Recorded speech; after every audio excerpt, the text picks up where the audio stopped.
Welcome to the Peacecast, where we discuss ways to find peace in the midst of tragedies. Each week, we bring you stories of those who have walked through the fire and pain and have experienced the unexplainable peace that only God can bring. Here is your host, Michelle Bader.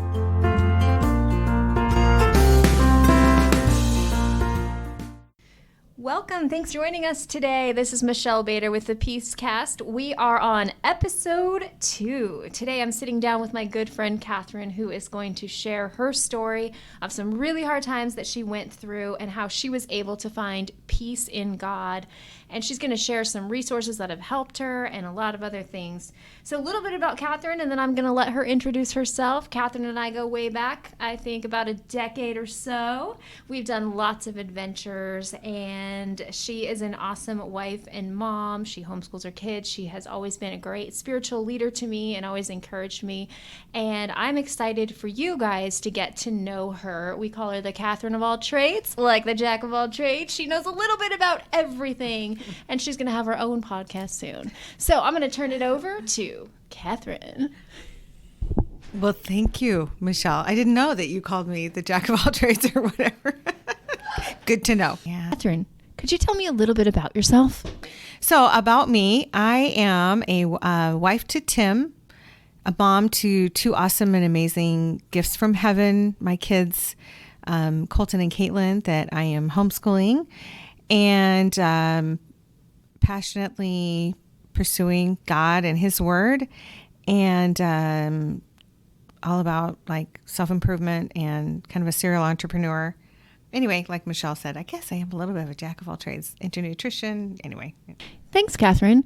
Could you tell us a little bit about your story of the hard time that you went through and how you were able to find peace? So in about a 6-year period, I had about 10 family members move to heaven. So sometimes we say lost, but I prefer to say move to heaven, including both my parents. So at a really young age, and started with a nephew who was like 16, a niece who was like 9, and then an older cousin, and then my mom, and then the sister of that cousin, and then my dad, and then the aunt of that cousin, or the mom of that cousin, and then a couple family members, and then also including my husband's boss of 18 years, who is basically family. So it's kind of, slowed down since then. Now it's only about one a year, with the last one being just not even a year ago. So, and the last few were expected. Well, that is a lot to go through in a short amount of time. You lost a lot of people that you love. Can you tell me more about what it was like losing your parents? Yeah, that for sure were the most emotional. Obviously, we're closest to my parents. So a little bit about my mom. She was diagnosed with cancer and fought it successfully for 2 years with clean eating and smoothies and some different protocols. And she had a radical hysterectomy, and she was doing great following the protocol and whatnot for those 2 years. And then she kind of, what I like to call, kind of fell off the wagon a bit, and got tired of doing everything. And then so she fought cancer, and then it came back. And probably the most difficult part was, it was a blessing and difficult was, along with my sisters and I and our nieces, we took care of her till the end, so that nobody had to come in, and do that personal care and whatnot. So it was definitely tough meeting with the hospice nurse and learning how all that goes down, and just the whole basically end of life type thing. So they were a really great resource, and oh my gosh, shout out to hospice nurses. God bless hospice nurses. They are amazing. Another thing that within her, in the journey of watching her life end, was that we were there. It was a beautiful thing. We all got to be there right for the last breath with her. That was really important for all of us. Oh yeah, and then with my dad, he actually had a sudden heart attack, and he was actually 3 hours from our house. Yeah, he was about 3. He was actually on vacation, but he was about 3 hours from our house. So we, as soon as we got the call, we, all of us just kind of got in the car and headed out, and we were there while he was in induced a coma. While we didn't know if he was gonna, if it was like, at what point, how much time we had left with him. We really didn't know. So that was pretty amazing journey just with the hospital. It was totally different than my mom's. It was the hospital experience and lots of, needles and, or lots of, beeps and all that kind of stuff. But we were there also with him for the last breath, which was really important for us. So Thank you for sharing that with us. What would you say to someone who has recently lost someone, or as you say, who recently have someone in their life move to heaven? What would you say to them? Well, I would say, first off, of course, so sorry for your loss, even though it just seems like the natural thing to say, but that, I can't help but share my experience. And, kind of feel like that's maybe why God, one of the reasons why I've gone through it, so that I can have that, share that feeling with them, knowing. And just that they will get to see them again. And that, I've learned since going through all of these things that, we don't lose our destiny in heaven, and we don't lose our relationships. We still get to know our family in heaven. And Hebrews 12:1 says there's a great cloud of witnesses. And I like to interpret that as there's a place where our family and friends and loved ones can go and still see and participate in their way of, participating in our lives. And they get to see, maybe they don't miss all the things that we think they're going to miss. With my kiddos, my son was pretty young when first my mom passed away. He was only like 7 and 6 or 7. And so that was, he doesn't really remember her. So it's nice to know that maybe Shu will be able to, see what's his accomplishments and see what he's going through in his birthdays and whatnot. Yeah, I love that verse about the great cloud of witnesses too. I've actually envisioned that before, where people that I've loved are in heaven. And it actually came to me one day when I was on a run, and that verse, and I had like this image of my head of like my grandparents and other people who are in heaven cheering me on, saying you can do this. So I love that you brought that up as well. So were there any specific verses or songs or things that have helped you get through this hard season?